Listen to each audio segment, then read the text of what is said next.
दुनिया का सबसे बड़ा मुसाफिर उसका बनाया हुआ एक छोटा सा परिंदा है, छोटा सा परिंदा।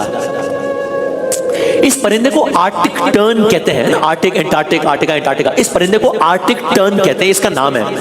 अब आप सुनते जाए और हैरान होते जाए कि परिंदा करता क्या है। ये परिंदा जिसका नाम आर्टिक टर्न है, ये कुतुब शुमाली से या आर्टिक से अपनी परवास शुरू करता है और ये उड़ता उड़ता उड़ता उड़ता सीधा कुतुब जुनूबी या एंटार्क्टिक तक पहुंच जाता है। फिर वहां पर ये कुछ वक्त गुजारता है और फिर दोबारा शुमाली कुतुब की तरफ चला जाता है। इसका मतलब समझ रहे हैं आप क्या है? इसका मतलब यह है कि ये परिंदा हर साल जमीन के दो किनारों के दरमियान आता जाता है। ये परिंदा, इस परिंदे की एक साल की परवास कितनी होती है? इस परिंदे की एक साल की परवास होती है 70,000 किलोमीटर।